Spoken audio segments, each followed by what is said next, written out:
Buongiorno da Giulio Cainarca a tutti coloro che sono all'ascolto di Radio Padania Libera e bentrovati al nostro quotidiano appuntamento.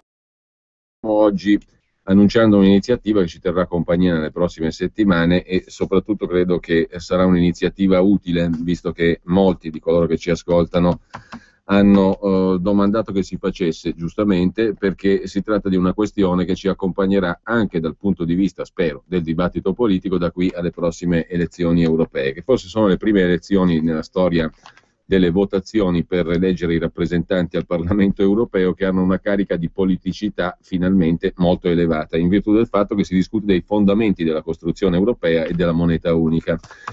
Quest'oggi noi annunciamo, diciamo così, questa serie di appuntamenti, diremmo a cadenza fissa se ci riusciamo, ma penso proprio di sì, con Claudio Borghi Aquilini, milanese, economista, editorialista, professore incaricato all'Università Cattolica, già ha ricoperto molti incarichi di istituzioni finanziarie e bancarie e quindi conoscitore da vicino anche dei meccanismi della finanza oltre che dell'economia. Intanto buongiorno a Claudio Borghi Aquilini che è in collegamento telefonico con noi per iniziare, diciamo così, a illustrare questa iniziativa. Abbiamo detto che ci diamo del tu, quindi buongiorno Claudio.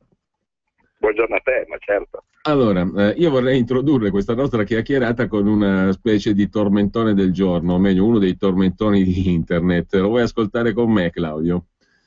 Vai. Io la devo ringraziare per questa opportunità che mi dà di mostrare il mio estremismo questa mattina. Oh, eccoci qua, siamo qui per questo. Sì, vorrei infatti mandare a fare in culo tutti quelli che ce l'hanno con l'Europa, che sento blaterare cose oscene. Bene, lei ci ha stupito, forse sì, per la prima volta. È una controfigura, perché vorrei anche dire qualcosa che però giustifichi le cose che dico. Bene, questa qui era la performance, abbastanza studiata a dire il vero, a vederla, dell'ex ministro della difesa Mario Mauro, ospite ieri mattina ad Agorà. È sempre stato detto che chi critica l'Europa, l'euro o comunque introduce un minimo tentativo di ragionare freddamente su questi temi aveva argomentazioni un po' farlocche, un po' bolse. Non sembra che i sostenitori dell'Europa alla Mario Mauro abbiano argomentazioni molto corpose. Se si limitano a mandare, come ha detto il ministro Mauro, a quel paese quelli che criticano l'Europa. Cosa te ne pare, Claudio, di questa performance del moderato popolare per l'Italia, ex ministro della difesa, Ciellino, Mario Mauro? Ma che tristezza, però soprattutto, no, ma va bene, non direi che si commenta da solo, ma soprattutto si spiega da solo, avendo un personaggio che si è subito affrettato, non appena affidato che magari Berlusconi poteva essere un po' in difficoltà, ad abbracciare la causa di Mario Monti. È abbastanza normale. Poi ovviamente saltando fuori dal carro di Monti non appena visto che anche questo era in difficoltà, no? Quindi già capiamo la statura morale, no, del personaggio. Sicuramente uno di quelli che in battaglia voi vorrete avere vicino, no? Cioè il primo che vi spara alla schiena quando voi vi lanciate all'attacco, no? Comunque in ogni caso il fatto che costui fosse un montiano della prima ora fa capire a chi si è venduto, ecco, diciamo così, perché tanto in ogni caso noi non abbiamo altri aggettivi secondo me per definire chi insieme con Monti, insieme con Letta e adesso insieme con Renzi per tornaconto personale, postazioni, o quello che è, non esita a continuare a fare gli interessi della Germania, dell'Europa contro gli interessi dell'Italia, e per cui cosa dobbiamo fare? Cioè, diciamo, se io dovessi essere irritante come qui, direi che alla fine, quando tutto sarà finito, ci sarebbe da fare alcuni processi. Non sono uno che vuole invocare Norimberga, ma semplicemente suggerisco un commosso silenzio per queste persone. Ecco, Claudio Borghi Aquilini ha curato il volume Basta Euro, che è un volume molto snello, ma non per questo poco denso, anzi è decisamente stimolante, 31 domande e 31 risposte, la verità che nessuno ti dice, che è stato distribuito anche a Firenze e Milano in occasione del Basta Euro Tour, che vede la sua prossima tappa il 15 di marzo a Torino. Allora ti volevo chiedere, Claudio, intanto da dove nasce questa esigenza, diciamo, di riassumere per iscritto, peraltro in un volume, ripeto, facilissimamente consultabile e scaricabile anche dal sito bastaeuro.org, quindi anche chi ha un minimo di dimestichezza su internet può recuperare facilmente questo testo, oltre che negli appuntamenti pubblici che saranno di volta in volta poi da noi annunciati. Il prossimo è a Torino il 15 di marzo del Basta Euro Tour. È stato necessario, diciamo, mettere per iscritto questo testo, perché credo sia anche un modo per fissare in qualche modo i dubbi che spesso ad arte sono stati coltivati presso la pubblica opinione da chi difende l'euro non solo alla Mario Mauro, ma anche con argomenti un pochino più raffinati, diciamo così, no? No, ecco, guarda, approfitto che è la prima volta che sono in radio dopo l'incredibile successo della tappa di Milano, per scusarmi con i militanti e gli appassionati che sono fuori dalla sala. Veramente non potevamo, l'organizzazione, i giovani padani, questo tipo, sono stati incredibili, non si poteva fare di più, di sale più grandi non ce n'erano, aveva 700 posti, più di tanto, più quelli in piedi, più di tanto non si poteva fare, per cui chi è rimasto fuori veramente, so che c'è la gente che ha fatto dei viaggi e così via, è rimasta un po' male, ma mi spiace, quindi ecco, anche per Torino sappiate che forse arrivare un po' prima è una buona tattica, ecco, per il 15. Comunque no, il libretto è nato per un motivo molto semplice, me l'ha chiesto Salvini, e secondo me è stata un'ottima idea, perché tante volte noi che parliamo a un pubblico tante volte così di altri studiosi o così via, poi dopo tendiamo a dimenticare che invece questi argomenti, che magari per chi si occupa di economia possono essere scontati, oppure se sono oggetto di dibattito appunto viene fatto con degli aspetti molto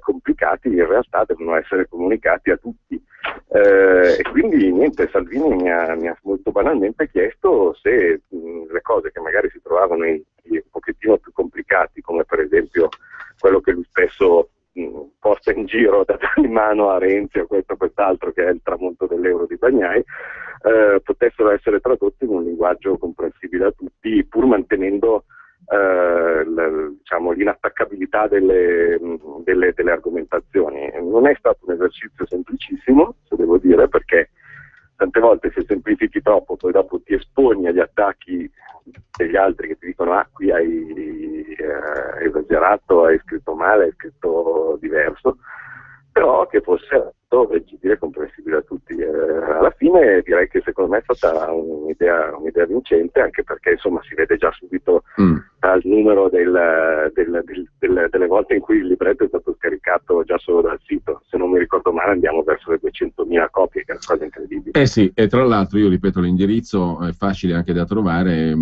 semplicemente, se non ve lo ricordate potete mettere su Google bastaeuro.org, l'indirizzo è molto semplice, si può scaricare lì il manuale anche da internet, e peraltro noi ci sentiamo oggi anche, Claudio, per annunciare a chi ci ascolta che avremo modo di sentirci con cadenza settimanale, un giorno della settimana, il giovedì abbiamo stabilito, per prendere spunto proprio da questo libro, per seguirne un pochino le tracce e affrontare mano a mano le domande e le risposte, cioè per esempio l'euro come causa principale della crisi, il fatto dei mutui, le conseguenze dell'uscita dall'euro, insomma tutte le domande possibili, riassunte peraltro in questo volume, che si pone anche la gente comune in relazione alla questione dell'euro, no? Quindi ogni giovedì noi avremo modo di sentirci qui in questa trasmissione, con la possibilità da parte di chi ci ascolta anche di intervenire, di fare le sue domande. Affronteremo una o due domande per volta, prendiamo spunto, diciamo così, dalla impostazione del libro per domande e per risposte, giusto? Manteniamo questo impegno, diciamo così. Sì, volentierissimo, ed è molto importante, perché perché è ovvio che per fare un testo che fosse veloce da leggere, che non annoiasse, cose di questo tipo, ogni domanda, ogni argomento è stato trattato in poche parole, ma è naturale che poi dopo ognuno arrivino dei dubbi sulla sua specifica poi dopo parte. Per esempio, quando si parla dei mutui, sì, io dico che succede una cosa, ma uno dice ma è una tua opinione o è proprio così? Certo. Ma se io ho un mutuo a tasso fisso che cosa succede? Ma se io ho un mutuo che è indicizzato invece che all'Euribor al tasso della BCE, che succede?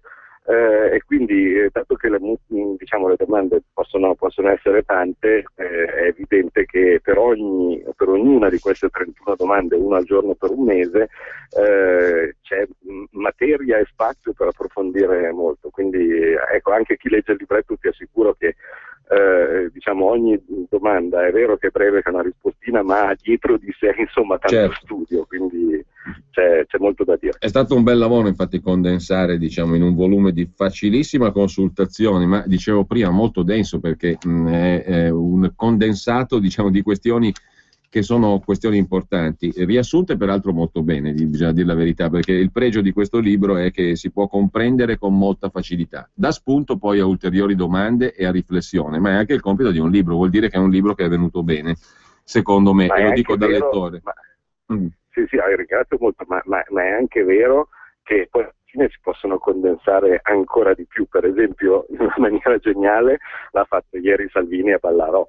Cioè dopo 4 ore di dibattito sul nulla, no? Perché alla fine poi si parlava di niente, come spesso succede in queste trasmissioni, Salvini ha fatto una domanda molto semplice, ha detto: ma scusate, ma qui fra tutto il pubblico c'è qualcuno che ci ha guadagnato con l'euro? Se c'è qualcuno che ci ha guadagnato con l'euro, per favore può alzare la mano. Allora di tutto il pubblico hanno alzato la mano in 3, probabilmente erano 3 tedeschi in visita, no? Negli studi della RAI, ma e quindi alla fine poi dopo vedi che uno può tutti gli studi possono essere sintetizzati in 31 domande, ma alla fine poi dopo il tutto può anche essere sintetizzato in una sola, che l'ha fatto direi genialmente Salvini ieri sera. Ecco, allora noi il patetico conduttore che gli diceva no, in realtà sono molto di più, ma si vergognano. Si vergognano, non si capisce il motivo per cui uno dovrebbe vergognarsi, ma comunque Claudio, ti rubo solo qualche minuto, perché poi avremo modo dalla prossima settimana, non da questa, di sentirci regolarmente il giovedì anche con i nostri ascoltatori e le nostre ascoltatrici, per ripercorrere un pochino il discorso dell'euro sulla base di questo libro. Intanto invito tutti a scaricarlo, chi non l'avesse ancora fatto, dal sito bastaeuro.org, perché comunque è una lettura stimolante. 2 domande rapide. È meglio ancora venirlo a prendere dalle nostre manine, per esempio del Basta Euro, e quindi a Torino. Esatto. Per esempio il 15 prossimo, il 15 marzo a Torino, e poi ci sono altre date che mano a mano le trovate sull'ultima pagina della Padania di oggi, ma mano a mano naturalmente poi le annunceremo. 2 cose rapide volevo chiederti. Allora, qual è il tuo giudizio sull'opposizione all'euro da sinistra? Perché c'è una certa parte della sinistra che avanza critiche all'euro, e non è la sinistra del PD di Renzi, mi pare di capire. E su Renzi, tu lo metti in linea di continuità diretta con le esperienze Monti-Letta? Allora, cominciamo con Renzi. Sì, è in assoluta continuità diretta con le esperienze Monti-Letta, e il suo mestiere è quello di fare l'esattore per portarci via tutte le nostre risparmi, ricchezze e così via, e a sanare poi dopo i bilanci della Germania. Un po' come nei film, no? Di solito quando si manda il killer, tante volte c'è l'organizzazione criminale che comincia a mandare i killer, no? Allora manda il primo, che però si vede subito che è un killer, con la benda sull'occhio, no? E così di questo tipo, e fallisce. Allora Monti. Poi dopo, manda, di solito c'è il giapponese, no? Qualcosa del genere, ecco, questo poteva essere Letta, visto che fallisce anche quello, alla fine mandano quello più insospettabile, no? Che potrebbe essere, che magari ce la fa, di solito poi non ci si riesce neanche lui, infatti speriamo di fermarlo. Comunque questo terzo killer che ci sta venendo mandato per prendere i nostri soldi e affossarci ancora di più è Renzi. Per quanto riguarda invece la posizione della critica all'euro da sinistra, purtroppo non c'è, nel senso che la lista Tsipras, che sicuramente è quella a cui tu fai riferimento, sì. E che sta già prestando tutto tutto quell'armamentario vecchissimo, stantio, dei girotondi, compreso Casarini. Compreso Casarini. Sì, no, ma una cosa, cioè, qualcuno se lo ricorderà. Sì, l'agitatore, un misto indigesto di rivoluzionarietti e intellettuali. Ecco, questi soggetti che allora già importiamo troppo colpa dell'euro, no? Adesso ci importiamo anche i politici dalla Grecia, no? Cioè vale a dire Tsipras, politici che hanno ovviamente un interesse totalmente opposto al nostro, perché Tsipras non si sogna nemmeno di uscire dall'euro, vuole più soldi per la Grecia, che dal suo punto di vista può anche aver ragione, per carità, però fino adesso la Grecia, grazie a queste brillanti politiche, si tiene su solo ed esclusivamente perché noi stiamo pagando. Cioè nessuno vi dice quant'è la cifra che l'Italia ha pagato per la Grecia e sta pagando per la Grecia, perché la Grecia è talmente distrutta che non può ovviamente produrre nessun tipo di reddito proprio, no? Per pagare le pensioni, per pagare gli stipendi e così via. E allora cosa succede? Si tiene su solo ed esclusivamente con i soldi che stiamo dando noi. E quindi Tsipras ha interesse che gli vengano dati più soldi, e quindi noi lo appoggiamo pure, quando invece anche in Grecia uno dovrebbe avere, secondo me, la schiena così dritta di dire certo sarà un disastro quando io uscirò, perché per loro sì che sarà un disastro. In questo momento stanno ricevendo soldi, non hanno più industria che una. Certo che quando usciranno, e perché usciranno anche loro, perché prima o poi la gente si stufa di pagare, quando usciranno avranno delle difficoltà, al contrario nostro, che non stiamo invece ricevendo un centesimo, anzi stiamo pagando per tutti gli altri.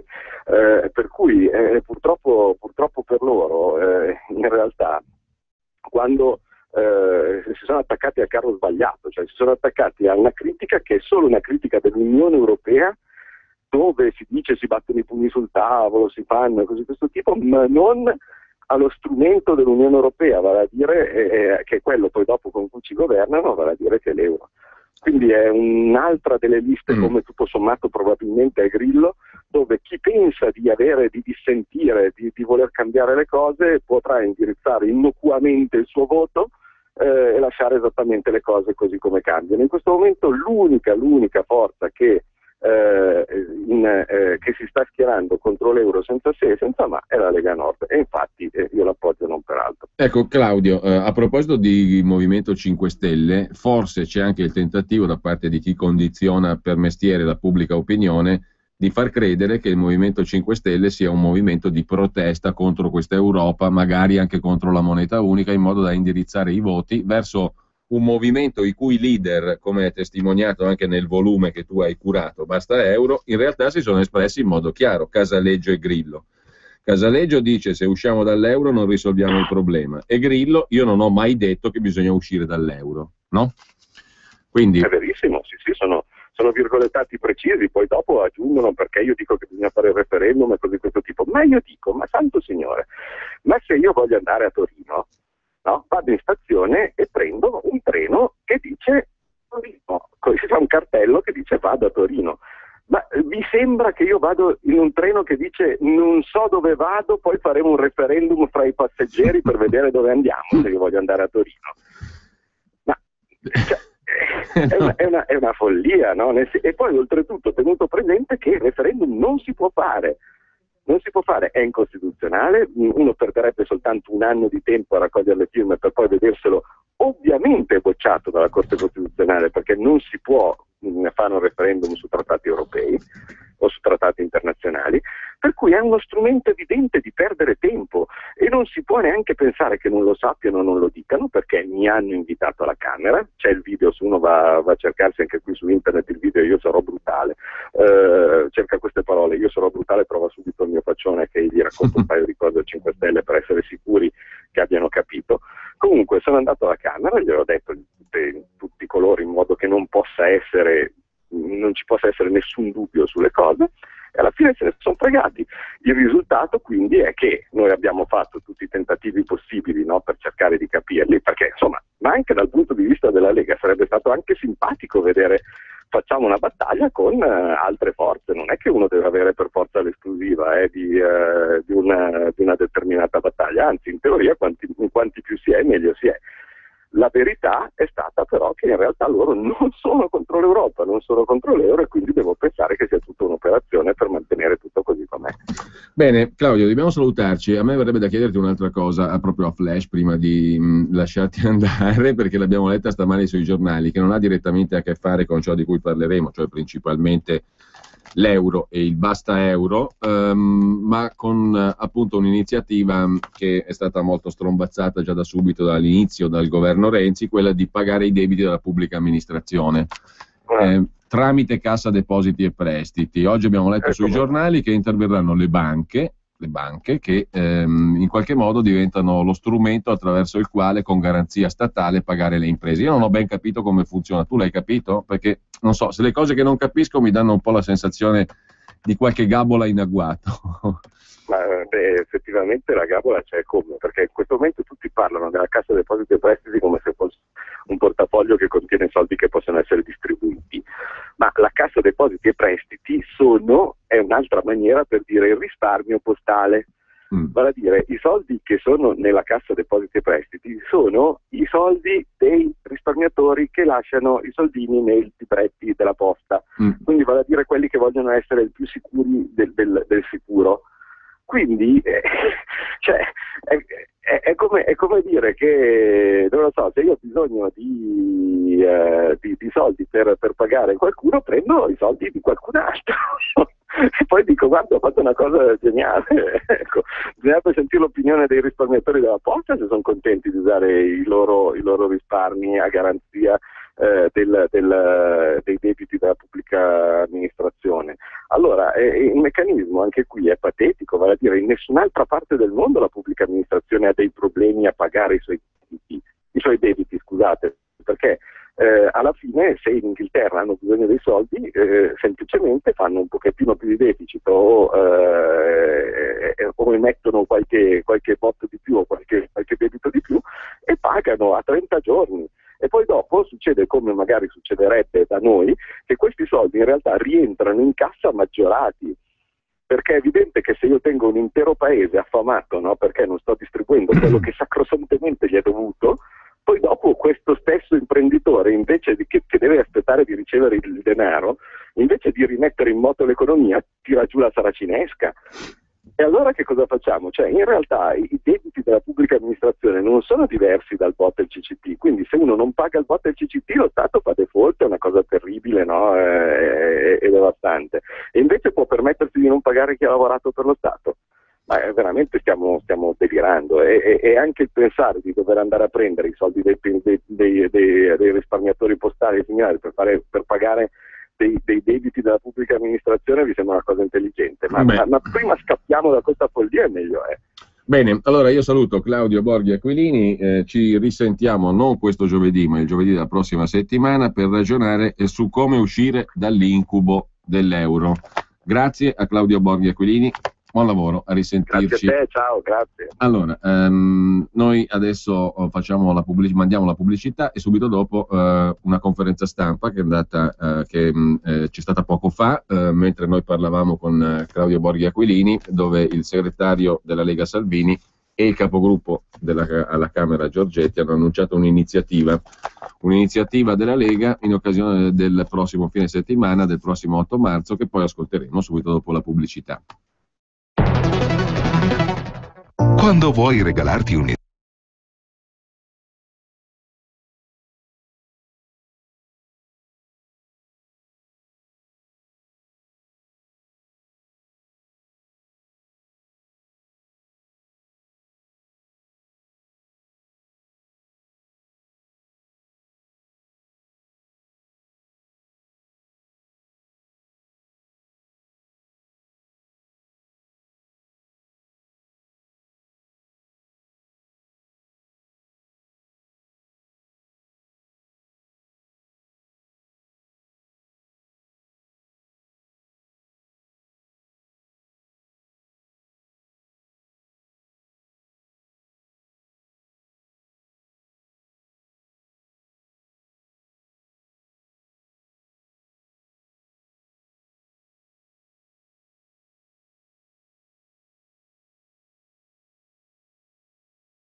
bram@tin.it. Per la tua pubblicità su Radio Padania Libera, chiama il numero 02 66 23 44 22. Perché chiacchiere ne abbiamo sentite molte, soluzioni concrete molto poche, e potremmo in prospettiva della festa della donna che c'è sabato, la giacca, aspetti. Qualcuno che fece una giacca. Questa è una giacca, a rigor di logica è una giacca. È una giacca, è abbastanza elegante, perfetto. Fa un caldo della Madonna, però abbiamo la giacca. Eccoci qua. Allora, è la cravatta. Potremmo, in ottica della festa della donna, la offriamo al governo per vedere se la metà delle donne al governo sono solo uno spot. E parafrasando un famoso libro, non vorrei che ci fosse qualcuno nell'ottica degli uomini che usano le donne, però vediamo. Asili nido, troviamo anche i soldi, perché Renzi dice tante cose senza spiegarci dove trova i soldi. Noi come Lega vorremmo festeggiare la festa della donna in maniera concreta e non con una mimosa comprata al semaforo dal primo che passa e una pacca sulla spalla e via. Quindi offriamo al governo la possibilità di offrire alle donne e alle mamme e alle nonne italiane un contributo importante sul modello francese, asili nido pubblici e gratuiti. Giusto per parlare di numeri, e poi sentiamo più che i capigruppo le senatrici che seguiranno la vicenda, stiamo parlando di una cifra intorno al 1.200 milioni di euro sostenuta dai comuni per tutti gli asili nido che ci sono in tutta Italia, soprattutto al nord. Spesa che ci piacerebbe fosse coperta dallo Stato per aiutare le famiglie in difficoltà in questo momento, le mamme soprattutto in difficoltà in questo momento, non il genitore uno ma la mamma. In una città come Milano si arriva a 700 euro al mese per l'asilo nido, che è uno stipendio di un lavoratore precario, e quindi in molti casi qualcuno è costretto a scegliere: sto a casa o vado a lavorare. Ecco, se questa cifra fosse a carico dello Stato, e con tutto il carico fiscale penso che potrebbe essere tranquillamente affrontata, il 1.200 milioni di euro si trovano. Noi diciamo anche dove. Approfittiamo della deputata del PD Alessia Mosca che sosterrà questa proposta di legge per gli asili gratuiti, assolutamente contiamo sulla sua firma. Le tre voci di introito sono una tassazione sul trasferimento di denaro all'estero da parte degli immigrati, si quantifica in circa 7 miliardi di euro le rimesse che dall'Italia vanno in giro per il mondo, esentasse o quasi. Ebbene, con un'imposta di bollo su questi trasferimenti di denaro che fino ai 999 euro possono essere fatti in contanti e spesso volentieri partono da un nero e quindi da un non dichiarato, alcune centinaia di milioni di euro, fra i 5 e i 600, potrebbero entrare da questo. L'aumento dell'IMU sugli immobili di proprietà delle banche e delle assicurazioni ne copre un altro quarto, e l'aumento del prelievo erariale unico della tassa applicata sui giochi d'azzardo copre l'altro quarto. Quindi se Renzi, oltre alle chiacchiere, avesse voglia di andare a incidere su poteri forti come banche e gioco d'azzardo, ed andare a far pagare un minimo di tassazione anche a chi spedisce 7 miliardi di euro di ricchezza prodotta qua in altri paesi in giro per il mondo, noi saremmo in grado di avvicinarci al mondo civile, quindi a quello che in Francia è l'asilo nido pubblico e gratuito per decine di migliaia di bimbi e di donne. Quindi un governo che è così bello, giovane, smart, simpatico, intelligente, che corre la mattina presto e che ha tante donne, penso possa solo ringraziare la Lega per questa proposta che gli confezioniamo a pacchetto completo. Quindi passo la parola alle nostre rappresentanti, perché su questo noi settimanalmente chiederemo al governo e alle ministre competenti se sì, quando, se no, perché no, altrimenti il resto sono chiacchiere. Sì. Grazie, sono Erika Stefani, sono capogruppo della Lega Nord nella Commissione Infanzia, e io unitamente quindi a tutti i nostri colleghi abbiamo questo anche la possibilità di presentare oggi questo importante disegno di legge che viene a supporto di realtà che a volte vengono anche dimenticate, ma che noi della Lega Nord invece consideriamo preponderanti. Beh, è un serio problema quello delle famiglie oggi, un serio problema di riuscire a gestire anche la possibilità di avere una famiglia, di avere dei figli, in un mondo dove il lavoro, le esigenze lavorative stanno portando via sempre più tempo. I bambini hanno diritto di esistere, hanno diritto di crescere in un ambiente sereno, nell'ambiente che sta più consono a loro. Questo disegno di legge in realtà prevede delle soluzioni che sono già state adottate tra l'altro in altre realtà come in Francia, e non facciamo nient'altro che prevedere sostanzialmente una simile struttura. È molto importante innanzitutto questo sistema anche della gratuità del servizio, perché se noi guardiamo i dati, purtroppo ad oggi gli asili nido vengono a pesare enormemente sulle casse delle famiglie, che se non hanno i genitori che possono accudire a questi bambini si trovano in una realtà veramente molto difficile. Abbiamo previsto questa ipotesi, questa cooperazione in realtà con le regioni, i comuni, che provvederanno poi a strutturare un sistema che, ripetiamo, molto importante, ne sottolineo un paio di passaggi, in particolare ad esempio la previsione di asili nido all'interno dei luoghi di lavoro. È una realtà che per certi versi può sembrare anche semplice da prevedere, ma che deve essere anche realizzata. È molto importante proprio anche la contiguità dell'asilo nido con il posto di lavoro, che questo significa avere meno trasferimenti, meno anche perdite di tempo ed avere anche una certa vicinanza proprio del bambino con i genitori.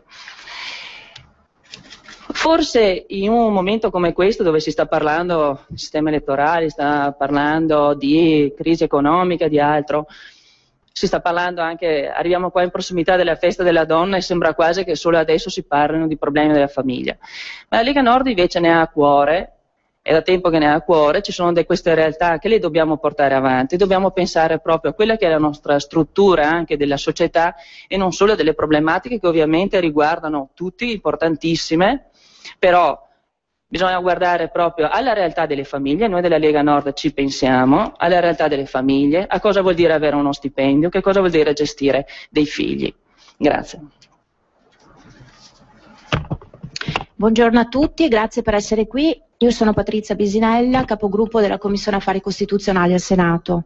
Mi associo a quanto detto dal segretario federale e dalla collega Stefani. Per noi questa è una proposta importante e significativa che lanciamo in occasione della festa della donna, ma soltanto in occasione perché la vorremmo promuovere con delle apposite gazebate, dei banchetti che organizziamo a tutti i livelli provinciali nelle regioni del nord come il nostro movimento, ma da lì a significare che è solo l'inizio di un percorso. È una proposta di legge ben articolata che prevede anche un riordino di competenze legislative tra Stato, competenza statale, competenza regionale e competenza dei comuni. Prevede un sistema integrato territoriale di servizi per l'infanzia. Quindi è importante perché confezioniamo un prodotto in una proposta di legge, una ripartizione più precisa e dettagliata di competenze, andando a mettere ordine e anche a riparo alla confusione che attualmente è vigente, perché ad oggi, per come è impostata la legislazione nostra statale, questi servizi sono regolati in maniera confusionaria tra Stato, Regioni e Comuni. Spesso, come ha detto bene il nostro segretario Salvini, i comuni si trovano da soli ad affrontare ingenti somme per far fronte a questo servizio. In questo modo noi riorganizziamo le competenze e gestiamo i servizi a livello locale, soprattutto con i comuni, che avranno anche la possibilità di gestire un apposito elenco di famiglie, di giovani coppie, di mamme lavoratrici che avranno bisogno, alle quali erogare anche un bonus specifico per i bambini, e tutta un'organizzazione di servizi di prima infanzia, di babysitteraggio, e in questo modo con un aiuto da parte dello Stato. In questa proposta di legge le risorse vengono individuate in maniera specifica e la copertura è indicata e viene, diciamo, tratta andando a pescare risorse da quelle fasce di redditi che sono attualmente sostenibili, con la crisi economica che c'è, per esempio il settore bancario, il settore delle assicurazioni, non si tocca assolutamente quella che è la famiglia, che per noi è il nucleo fondamentale che va assolutamente difeso. Quindi anche in Commissione Affari Costituzionali subito promuoveremo questa proposta di legge e chiederemo al nuovo Ministro, il Ministro per gli Affari Regionali e il Ministro per le Riforme, donne che quindi insomma auspichiamo abbiano una particolare sensibilità, che subito dimostrino di venirci incontro e di voler adottare e seguire questa proposta di legge che chiederemo insomma di essere subito calendarizzata. Questo proprio perché noi vorremmo proporre cose concrete e ci aspettiamo che il governo ci dia altrettante risposte in tempi precisi. Grazie.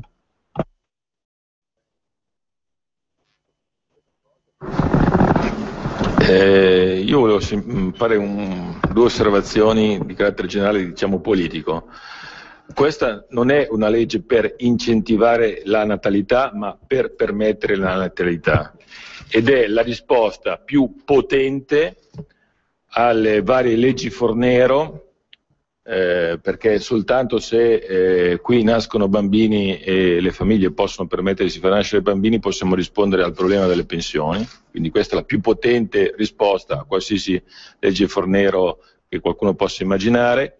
E secondo, io credo che sia anche la risposta a quelli che dicono che soltanto grazie all'immigrazione possiamo garantirci un futuro per questo paese, o meglio per la parte del paese che interessa a noi. E quindi qui c'è una risposta ai problemi concreti delle famiglie, ma c'è anche la risposta in termini proprio, diciamo, politici, culturali, etici, tutto quello che volete voi, rispetto a quella che è la sfida demografica, che poi ha delle evidenti implicazioni su tutto il resto. Buongiorno, sono Raffaella Bellot, sono capogruppo in Commissione Finanze e non posso che dire che la Lega anche questa volta ha con fermezza e concretezza dato risposta a quello che è un problema importante per le famiglie, un problema sociale che sempre più diventa pesante per poter fare delle scelte future all'interno delle famiglie. Io sono mamma e onestamente dico ho iniziato appunto a dover correre per queste strutture, questi asili nido come oggi strutturati, e devo confermare che già la difficoltà nei numeri, nell'accesso, negli orari, nella struttura dell'asilo nido stesso in questo momento non offre un servizio che possa dare risposte alle famiglie e alle mamme che vogliono e devono, non è che vogliono, devono lavorare, perché un solo stipendio, quando c'è la fortuna di poter comunque trovare più un lavoro, è necessario quindi per poter dare sostenimento alla famiglia. Gli asili nido così come strutturati, dicevo, non hanno la soluzione per dare risposte, tra l'altro a quello che è la flessibilità del lavoro, agli orari, ai turni, a tutte quelle situazioni che il mondo del lavoro oggi, pur nei limiti della crisi economica, offre. Di conseguenza dobbiamo dare opportunità alle mamme, alle lavoratrici, di potersi anche adeguare e mantenere il loro stipendio e il loro lavoro. Quindi la Lega in questo momento ha fatto un grande passo avanti, in particolare poi le coperture sono sicuramente, vanno a toccare quelle che sono delle risorse che giustamente devono poi rispondere al sociale, sicuramente anche la scelta di il money transfer, quindi di tassare quello che poi sono le nostre fuoriuscite di denaro nel comparto dell'immigrazione è una scelta a nostro avviso importantissima, nuova, e quindi non va a creare limitazioni e disparità su quelle che sono già risorse limitate su altri settori. E importante poi quella di creare un'apertura in nidi che non sono solo strutturati al fuori della famiglia ma nelle aziende, e addirittura coinvolgendo famiglie, perché poi c'è anche la scelta di creare poi ovviamente da parte della Regione, con una verifica delle quelle che sono le competenze e le capacità, anche degli asili familiari. Quindi una massima apertura che possa dare risposte e concretezza. Siamo convinti che la Lega Nord comunque da sempre si ponga l'attenzione all'aiuto delle famiglie, quindi un'ulteriore conferma di quello che noi facciamo quotidianamente, e credo che tutti i colleghi anche in altre situazioni, in altre commissioni, con quelli che sono disegni di legge, emendamenti o proposte, da sempre comunque diano attenzione alla famiglia. Ricordiamoci che il poter crescere e dare una continuità al nostro paese, quindi avendo, come diceva prima, avendo figli e dando quindi un futuro, è fondamentale, ma senza il supporto di un paese, di un governo, delle risorse non sarebbe possibile. Quindi la Lega Nord riconferma questa volontà di dare futuro a questo paese. Grazie.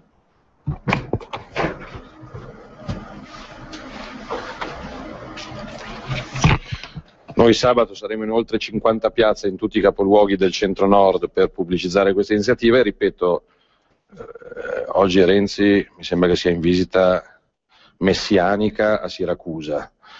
Dopo aver guarito gli infermi a Siracusa rientrerà auspicabilmente a Roma e quindi su questo lo sfidiamo a darci una risposta, altrimenti dovremmo intuire che le donne al governo sono solo usate. Non vorremmo che qualcuno stesse usando le donne senza poi entrare nel merito. È vero che non tutte le donne sono mamme, ma è vero che il buon Dio ha deciso che le mamme devono essere donne e quindi l'8 marzo noi a questo lo dedicheremo. Lascio ai colleghi capigruppo e alle colleghe l'opera di persuasione e convincimento. Se entro una quindicina di giorni non ci sarà una risposta su questo, e allora dovremo desumere che sono tutte chiacchiere, anche perché poi c'è un ministro all'8° mese di gravidanza che penso possa essere interessato all'approvazione di questa proposta di legge, quindi se non fanno in fretta loro in questo momento non vedo chi debba fare in fretta. Se non ci sono domande penso che siamo stati sufficientemente chiari. Grazie. Bene, abbiamo ascoltato la conferenza stampa di Matteo Salvini e delle deputate leghiste che hanno illustrato il senso di questa proposta con relativa copertura finanziaria, tra l'altro fonte il prelievo sul gioco d'azzardo da aumentare e tra poco chiudiamo, perché l'abbiamo lasciata in sospeso ieri, la storia del capo di gabinetto del Ministero dell'Economia Vincenzo Fortunato e appunto di un buco al contrario di 700 e passa milioni solo sulle concessioni per Lotto e Superenalotto. Non lasciamo perdere i 98 miliardi perché non è questo il caso ed è legato alle slot machine. In questo caso l'articolo di ieri di Claudio Gatti focalizzava due questioni: le concessioni per il Lotto e per il Superenalotto.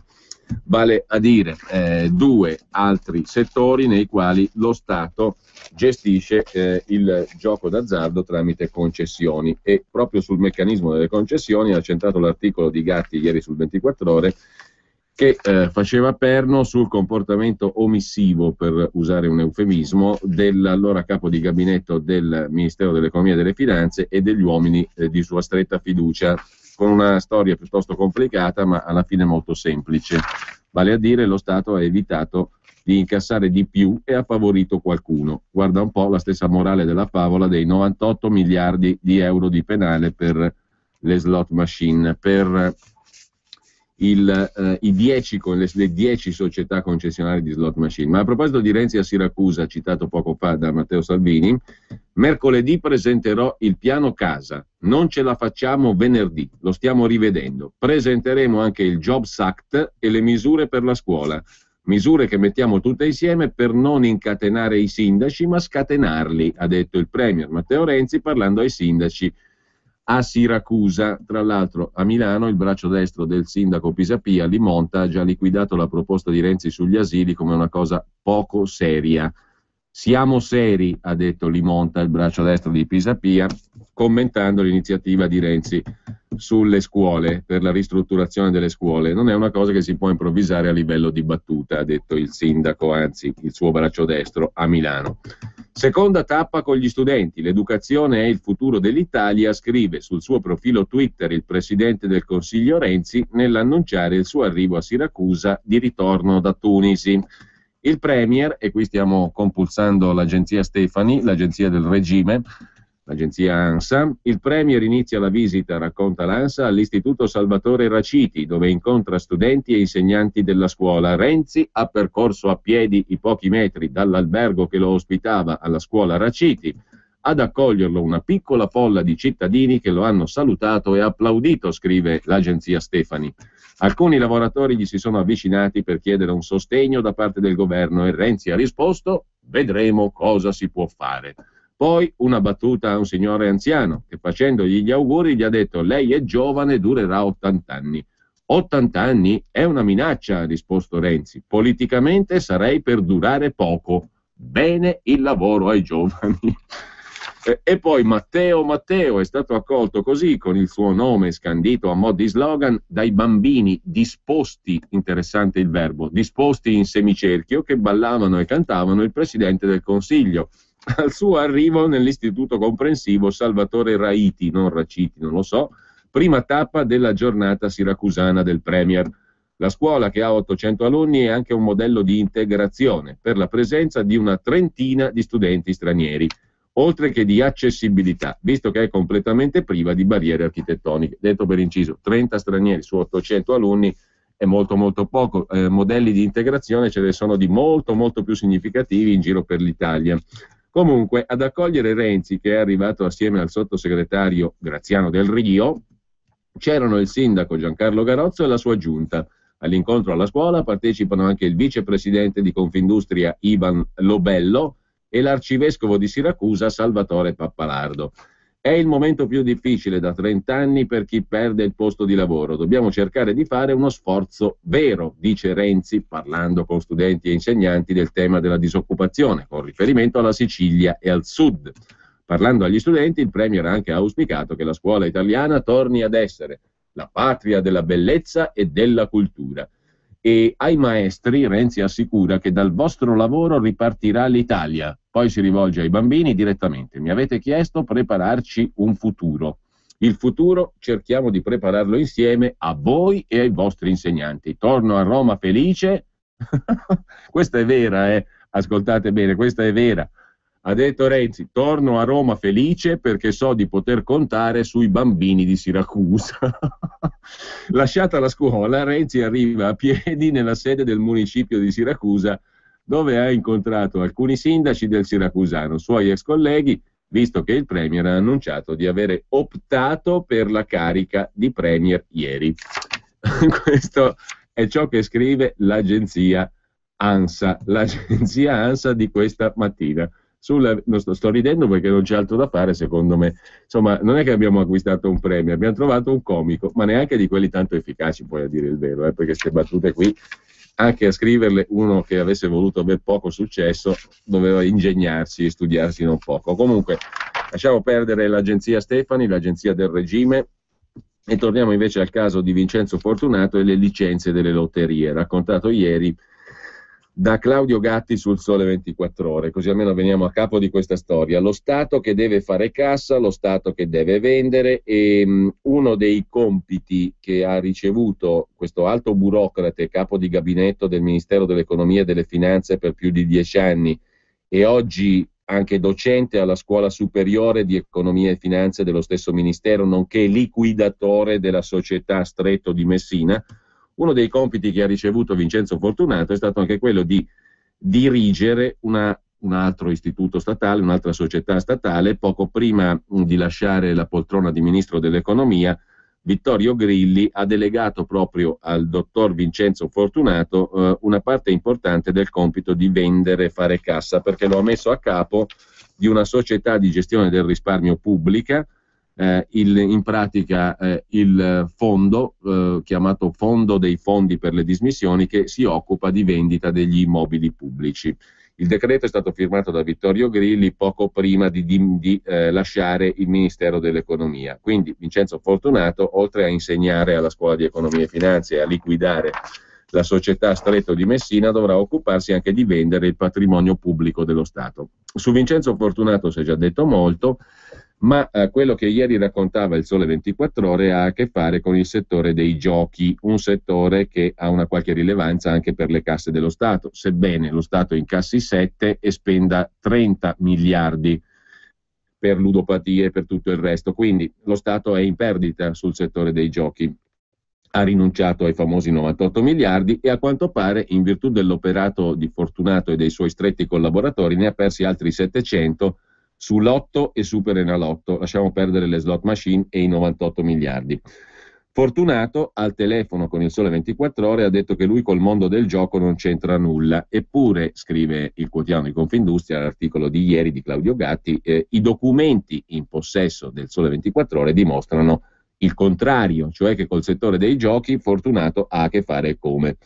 Sono due le vicende che racconta il Sole 24 Ore, quella più marginale l'abbiamo raccontata ieri, marginale si fa per dire perché comunque è spia di un costume e di una realtà, anzi forse quella più marginale è quella ancora più esplicita, perché in pratica di che si tratta? Si tratta di una indagine condotta già nel lontano 2006 dalla Procura di Potenza, che a un certo punto scopre anche uno scambio di favori tra il direttore generale dei Monopoli di Stato Giorgio Tino, nipote dell'ex ministro e defunto ministro Maccanico, e Vincenzo Fortunato, appunto il capo di gabinetto del Ministero dell'Economia. Fortunato si rivolge direttamente e poi tramite la sua stretta collaboratrice, la dirigente della sua segreteria Patrizia Nardi, a Giorgio Tino, affinché Tino, in virtù del fatto che è direttore generale dei Monopoli di Stato, blocchi un provvedimento di revoca di un'autorizzazione a carico di una ricevitoria del lotto a Rossano Calabro. Tino si attiva immediatamente per compiacere Fortunato, contatta un collaboratore e gli intima di bloccare il procedimento amministrativo che coinvolge la ricevitoria difesa, protetta, sponsorizzata dall'alto burocrate, dall'alto dirigente del Ministero dell'Economia, Vincenzo Fortunato. Secondo la Procura, le ragioni che spingono il direttore dei Monopoli, Tino, a compiacere Fortunato risiedono nell'interesse nutrito dallo stesso Tino a ottenere il rinnovo del suo remunerativo contratto di direttore dei Monopoli di Stato, e in effetti Fortunato giocherà un ruolo importante nel rinnovo del contratto di dirigente a Giorgio Tino alla direzione dei Monopoli di Stato. Contattato dal Sole 24 Ore, Fortunato dice che ha solo chiesto spiegazioni a Tino su un atto che riguardava quella piccola tabaccheria calabrese, e poi comunque quella concessione alla fine è stata revocata, dice Fortunato. Ben maggiore invece è il peso economico delle concessioni del Lotto e del Superenalotto. Cominciando dal Superenalotto, cosa succede? Succede che nel 2004 scade la concessione alla Sisal, ma nonostante una legge prevedesse il divieto di rinnovo tacito di appalti e concessioni di servizi, il 5 luglio del 2004 i Monopoli di Stato concedono la proroga alla Sisal senza gara, e tra l'altro il Sole 24 Ore ieri con Claudio Gatti racconta questo fatto delle proroghe senza gara, ma anche nel settore delle slot machine sono state prorogate continuamente, lo sono ancora oggi senza gara alcuna, le licenze sono scadute e sono state prorogate gratuitamente le concessioni, le famose concessioni con le quali il Ministero dell'Economia, tramite i Monopoli di Stato, dà l'ok, l'imprimatur, il bollino alle società concessionarie per poter esercitare il loro mestiere, cioè per mettere le slot e per poter fare l'affare a termini legali, diciamo così. Poi, per la verità, fin dall'inizio della cosiddetta legalizzazione le società si sono comportate ignorando i contratti, e questo ha dato luogo alla famosa penale da 98 miliardi che non hanno voluto riscuotere. Nessuno ha voluto riscuotere dei governi che si sono succeduti dal 2004 in avanti. Anche nel caso del Superenalotto e della Sisal, dunque, la concessione scade nel 2004, una legge prevede il divieto di rinnovo tacito di appalti e concessioni, ma il 5 luglio del 2004 i Monopoli di Stato se ne fregano della legge e concedono la proroga alla Sisal senza gara. Il Ministero dell'Economia e delle Finanze può invalidare quella decisione, perché c'è una legge che dice che non si può fare, e invece il 9 settembre del 2004, con una nota firmata dal dottor Vincenzo Fortunato, capo di gabinetto del Ministero dell'Economia, il Ministero approva il tutto. Perché? Perché non si ravvisano per il livello di governo ministeriale profili ostativi, recita la nota, con la quale si deroga a una legge. Cioè, in pratica, c'è una legge che dice non si può rinnovare tacitamente un appalto o una concessione di servizi. I Monopoli di Stato se ne fregano e prorogano alla Sisal la concessione per il Superenalotto senza gara. Il Ministero dell'Economia, che potrebbe dire alt, fermi un attimo, c'è una legge che lo vieta, se ne frega pure lui, e in una nota a firma del capo di gabinetto del Ministero dell'Economia, dottor Vincenzo Fortunato, approva il tutto. Nel settembre del 2004 la proroga della concessione per il Superenalotto alla Sisal viene così definitivamente approvata con un provvedimento del direttore dei Monopoli, il già citato Giorgio Tino, il quale, poverino, non doveva solo intervenire per la tabaccheria di Rossano Calabro, cara al capo di gabinetto del Ministero dell'Economia Vincenzo Fortunato, ma deve anche darsi da fare per agevolare Sisal, Lottomatica, chiudere gli occhi. Che fatica per Giorgio Tino chiudere entrambi gli occhi e non vedere nulla, perché i monopoli di Stato dovevano controllare. Non hanno controllato un tubo e non hanno visto, per esempio, che le slot machine non erano collegate alla rete, che per 3 anni e mezzo, 4, gli inizi della legalizzazione sono stati... Agli inizi della legalizzazione gli accordi sono stati stracciati, non rispettati dalle società concessionarie private che dovevano rispettarli e che avevano firmato l'accordo col Ministero dell'Economia. Insomma, Giorgio Tino aveva una gran fatica a chiudere sti occhi perché non vedeva un tubo.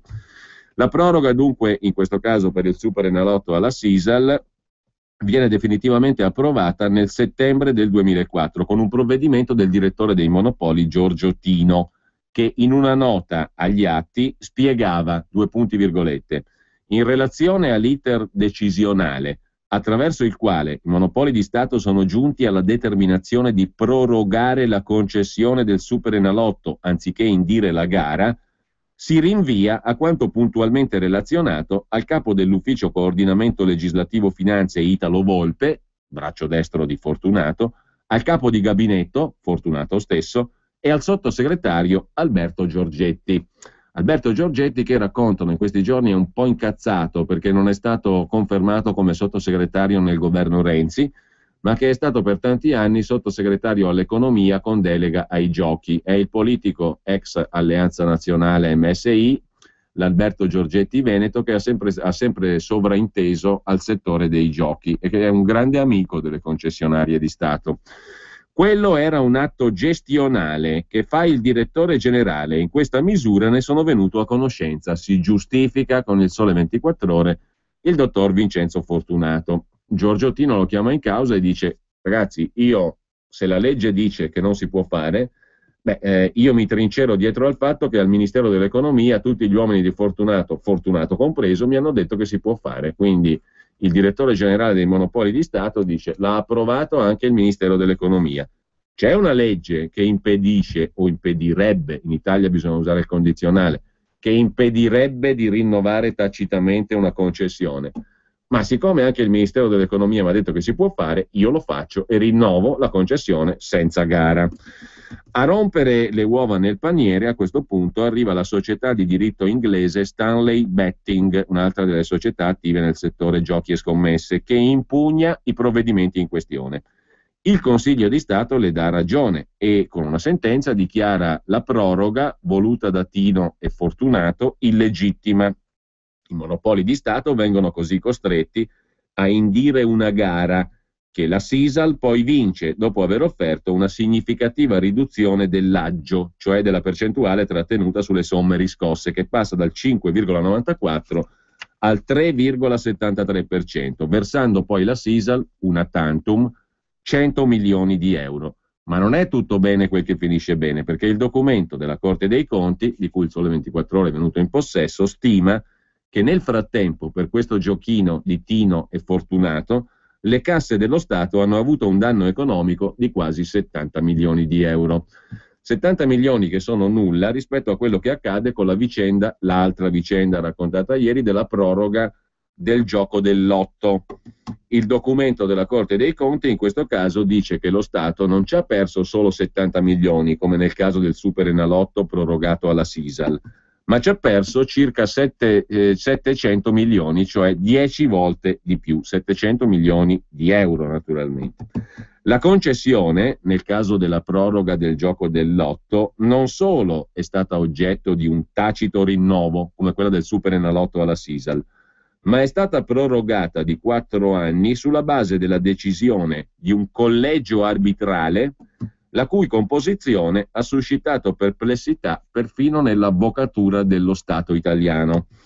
Ricostruendo i fatti, cosa è successo? Succede che l'Ottomatica ottiene il servizio di automazione del gioco del lotto nel 1993, quando il Ministero delle Finanze affida questo servizio all'Ottomatica senza gara. La durata della concessione è fissata in 9 anni a decorrere dal giorno successivo a quello della registrazione del decreto da parte della Corte dei Conti. Sembrerebbe tutto chiaro, cioè la durata senza gara di questa concessione del servizio di automazione del gioco del lotto a beneficio di Lottomatica, la durata della concessione è di 9 anni e i 9 anni iniziano a decorrere dal giorno successivo a quello della registrazione del decreto da parte della Corte dei Conti. Questo accade nel 93.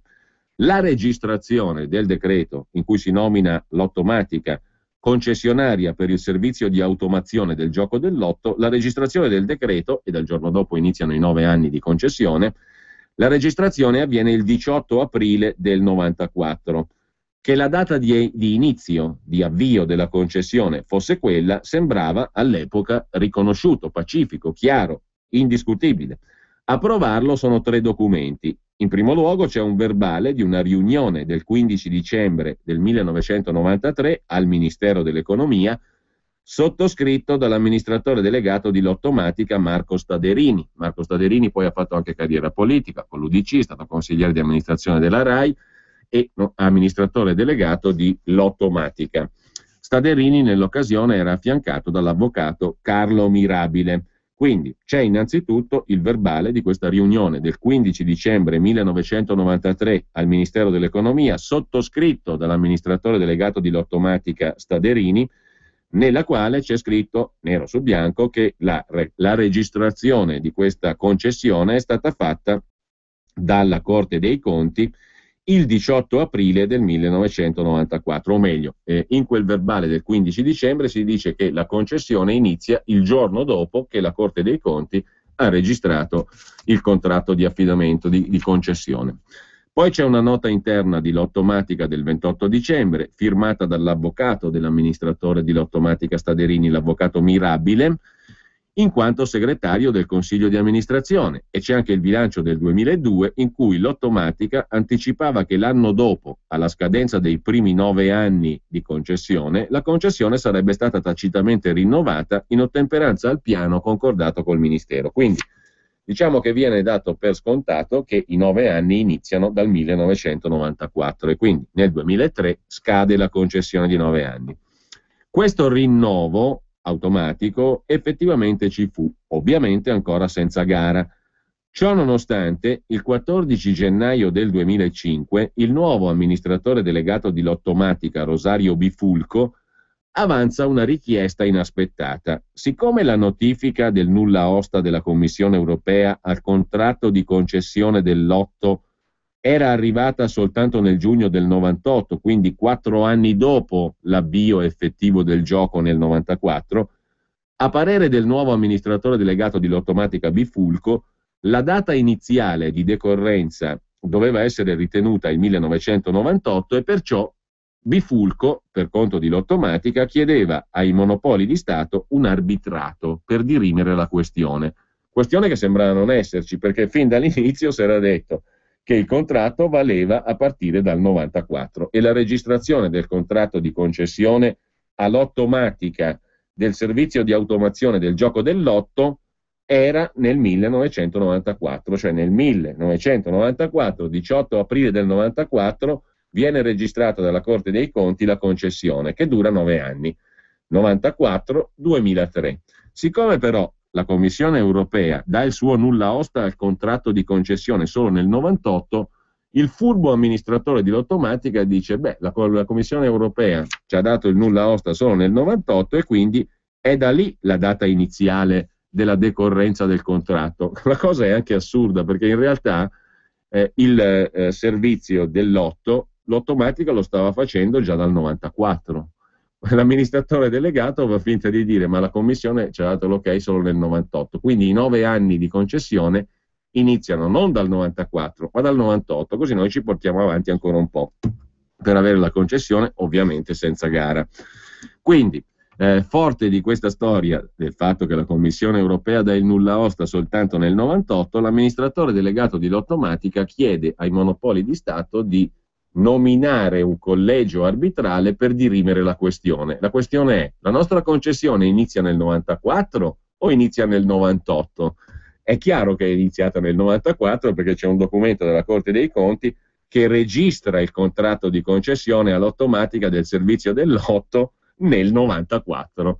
Però siccome l'Europa mi mette il timbro solo nel 98, Che facciamo? La facciamo iniziare dal 94 o dal 98 la concessione? Ma capite cosa succede nell'universo del Ministero dell'Economia e delle Finanze, segnatamente ai monopoli di Stato e segnatamente nel settore dei giochi? Si può fare di tutto. D'altronde, per controbattere al pagamento di 98 miliardi che derivavano dall'applicazione del contratto, questi sono stati capaci di modificare le norme di un contratto firmato nel 2004, 10 anni dopo.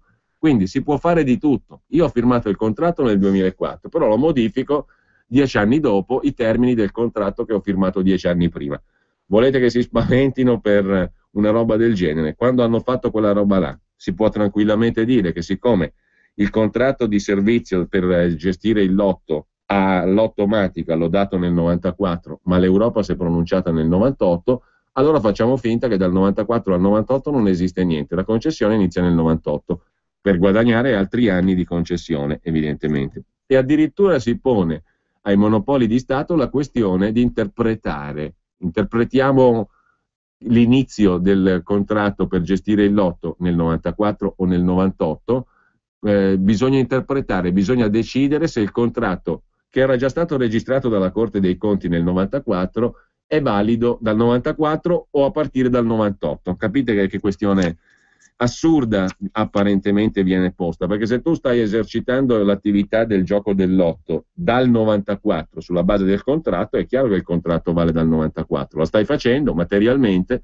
e invece no, siccome l'Europa mi ha messo il bollino nel 98, quel contratto lì lo facciamo partire dal 98, e per decidere nominiamo un collegio di arbitri. E qui arriva un'altra storia bella. In sede di arbitrato le due parti, naturalmente né l'amministrazione dei monopoli di Stato né il Ministero dell'Economia e delle Finanze mandano a quel paese l'Ottomatica, perché se una società alla quale io ho dato una concessione, io Stato, io Ministero dell'Economia, io monopoli di Stato, se una società alla quale io ho dato la concessione, 4 anni dopo sono 4 anni che esercita il suo lavoro, in questo caso il lotto, sulla base della concessione che gli ho dato. Dopo 4 anni mi si presenta a dire: ma la mia concessione non è più valida da quando ho iniziato a lavorare, ma è valida dal 98, perché l'Europa si è pronunciata dopo. Io, Stato italiano, una società che viene a dirmi una roba del genere, la mando a stendere come minimo. E invece no, i monopoli di Stato recepiscono la richiesta e mettono su un collegio arbitrale. In sede di arbitrato le due parti avrebbero dovuto nominare autonomamente un proprio arbitro e poi accettare un presidente super partes, tutte figure naturalmente da selezionare secondo criteri di riconosciuta indipendenza e imparzialità. L'Ottomatica dunque per parte sua procede alla nomina dell'avvocato Angelo Piazza, qualcuno poi lo ricorderà anche come ministro, è stato ministro della funzione pubblica. Mentre i monopoli di Stato, tramite il direttore Giorgio Tino, il nipote di Maccanico, nominano il collega avvocato Ernesto Stagliano. Su proposta poi dei monopoli di Stato, che viene accolta dall'Ottomatica, viene scelto come presidente Ovidio Tilesi. Sull'imparzialità e l'indipendenza dei 3 arbitri c'è molto da dire, perché il presidente del collegio arbitrale, Tilesi, era sindaco, cioè revisore dei conti, di Sogei, azienda che fino a pochi anni prima era stata socia di Lottomatica, cioè una delle parti in causa, e gli avvocati che dovevano rappresentare le due controparti, cioè Lottomatica e lo Stato italiano, cioè i monopoli di Stato, Piazza e Stagliano, erano soci in affari tra di loro. Ciascuno di loro possedeva infatti il 35% della SPV Servizi SRL. Il codice deontologico degli avvocati, in vigore all'epoca, prevedeva che, nel caso che gli arbitri delle controparti fossero soci, lo dichiarassero apertamente, ma al Sole 24 Ore questo non risulta che sia mai avvenuto. Quindi il collegio arbitrale è così composto. C'è un presidente che naturalmente deve essere super partes e imparziale, Ovidio Tilesi, che però era sindaco della Sogei, azienda che fino a pochi anni prima era stata socia di Lottomatica, cioè di una delle parti in causa, quella che ha fatto causa, mettendo il tutto poi, facendo la richiesta di arbitrato che supinamente i monopoli di Stato accolgono. Quindi abbiamo il presidente che dovrebbe essere super partes del collegio arbitrale che è sindaco di una società che era stata socia di Lottomatica, che è una delle parti in causa, e gli avvocati che rappresentano le due controparti, cioè lo Stato italiano e Lottomatica, che sono soci tra di loro e non lo dichiarano. Il documento presso la Corte dei Conti, quello che poi ha fatto i conti di quanto lo Stato ci ha perso, cioè noi, informa inoltre che il 1° aprile del 2005 è l'Avvocatura dello Stato a inviare un fax ai monopoli di Stato manifestando perplessità per il fatto che, nonostante quanto da noi segnalato, è stato nominato arbitro un professionista esterno, quando un evidente criterio di opportunità fa ritenere preferibile la nomina in giudizi arbitrali di avvocati dello Stato. Cioè l'Avvocatura di Stato dice ai monopoli di Stato: ma perché avete nominato arbitri esterni? Abbiamo un sacco di gente nella pubblica amministrazione, c'è anche l'Avvocatura di Stato, perché non avete nominato come arbitro l'Avvocatura di Stato, restando in casa? Siete andati a prendere degli esterni, per di più in conflitto di interessi, soci tra di loro o presidenti di società legate a una delle parti in causa, che non è lo Stato, è la parte privata. Quindi io nomino come monopolio di Stato, nomino presidente del collegio arbitrale che deve decidere anche di quattrini pubblici una persona che è legata alla società privata che mi ha chiamato in causa. Assurdo. Assurdo naturalmente per chi ragiona in maniera pulita, non assurdo per chi ragiona in maniera sporca, anzi logico, conseguenziale. Ma io cosa c'entro in tutto questo? Dice al Sole 24 Ore il capo di gabinetto del Ministero dell'Economia Vincenzo Fortunato. Direttamente Fortunato non c'entra nulla, ma sono innegabili i suoi rapporti con 3 dei protagonisti di quel lodo arbitrale. A capo della segreteria del collegio viene infatti nominata, ma guarda un po' che casualità, proprio Patrizia Nardi, la storica e strettissima collaboratrice del dottor Fortunato, quella stessa che aveva comunicato al direttore dei monopoli Tino il diktat sulla ricevitoria di Rossano Calabro, di cui abbiamo parlato prima. E in più i 2 avvocati delle controparti, Piazza e Staiano, erano entrambi docenti della Scuola Superiore di Economia e Finanze, il cui rettore era proprio Vincenzo Fortunato, il capo di gabinetto del Ministero dell'Economia e delle Finanze.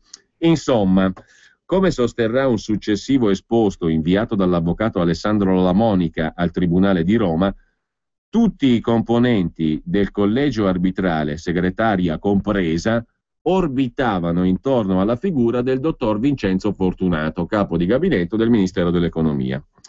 La disputa, peraltro, l'oggetto del lodo arbitrale di questa decisione, si sarebbe facilmente risolta se fosse stato presentato, ve lo ricordate, quel verbale del 15 dicembre del 1993 sottoscritto dalla stessa Lottomatica, perché in quel verbale c'era scritto che la concessione partiva dal momento in cui la Corte dei Conti registrava la concessione medesima nel 94 e aveva durata 9 anni.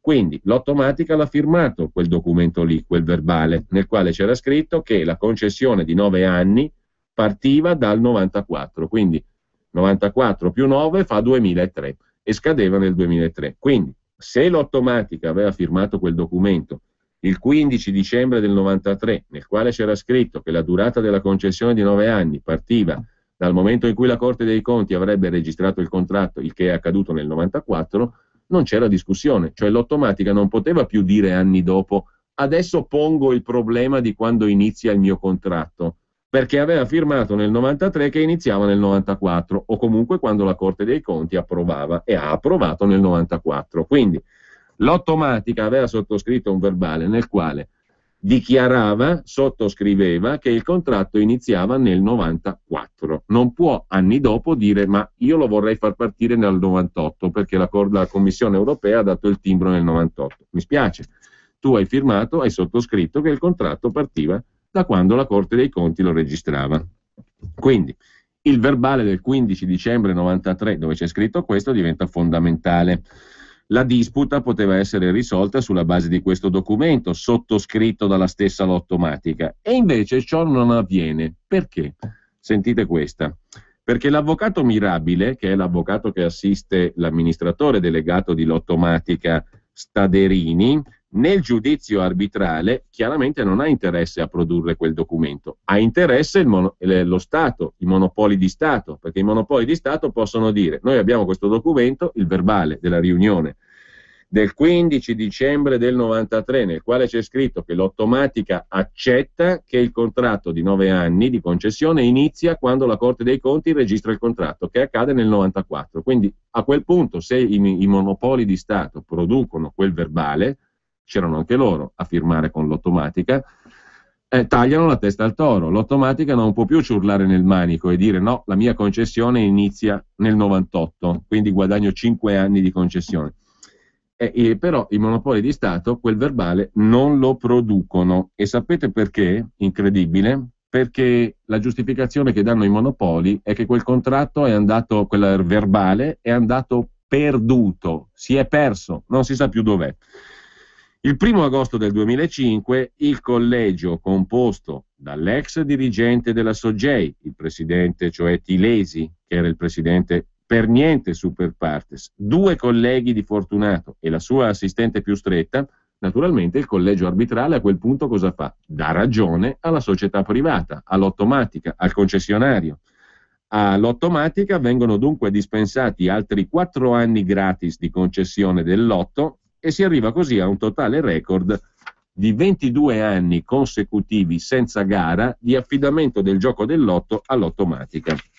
Il 13 agosto 2005, a commento dell'esito di questo lodo, l'Avvocatura Generale dello Stato scrive una nota ai monopoli di Stato in cui spiega che l'esito di questo lodo arbitrale è apparso fin dall'inizio prevedibile, tenuto conto della composizione del collegio arbitrale e dopo l'avvenuta nomina del professor Stagliano come arbitro dei monopoli di Stato. La vicenda, scrivono gli avvocati di Stato, è palesemente equivoca. Scrivano pure, perché tanto chi se ne frega. Contattata dal Sole 24 Ore, l'Ottomatica sottolinea che quel lodo arbitrale ha riconosciuto le ragioni della società. In pratica ha deciso che la data di decorrenza della concessione era il 1998. Il lodo è stato confermato anche dal Tribunale ordinario in appello e perfino dalla Suprema Corte di Cassazione. Però né la Corte d'Appello né la Cassazione hanno ritenuto che ci fosse motivo di invalidare la decisione di quel lodo arbitrale, perché neanche in quelle sedi è stato mai prodotto il testo del verbale del 15 dicembre del 93. Noi invece c'era scritto chiaro che la concessione non iniziava nel 98, bensì nel 94. Allora, tutto questo porta un danno alle casse dello Stato, perché se io non rinnovo la concessione, non incasso dei soldi, molto semplice. Se io rinnovo tacitamente o se regalo 5 anni di concessione, regalo dei soldi pubblici alla società privata all'Ottomatica. Quindi l'impatto finanziario ed economico della decisione del collegio arbitrale è quantificabile, perché in base all'esito dell'arbitrato il titolo di Lottomatica, intanto c'è un vantaggio indubbio, diciamo diretto, per la società che è quotata in borsa. Il titolo di Lottomatica passa da 28,5 a 30,8 euro, quindi si incrementa di quasi 400 milioni di euro. L'Ottomatica avrà ringraziato il monopolio di Stato, i dirigenti del monopolio, gli arbitri di questo regalino da 400 milioni di euro di valore in più acquisito in borsa? Li avrà ringraziati?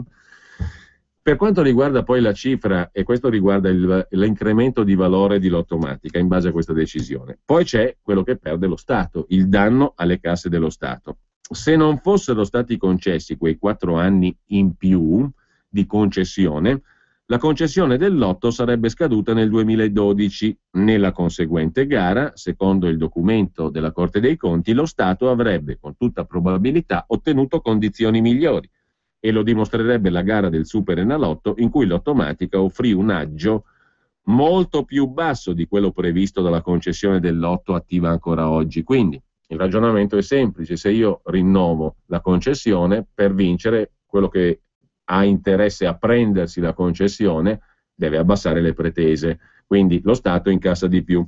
Il documento della Corte dei Conti calcola in sostanza che la mancata gara ha prodotto un danno alle casse dello Stato che nel corso dei 4 anni, i 4 anni regalati da quel collegio arbitrale che era composto nella maniera che abbiamo detto, I 4 anni regalati dal collegio arbitrale hanno prodotto un danno alle casse dello Stato di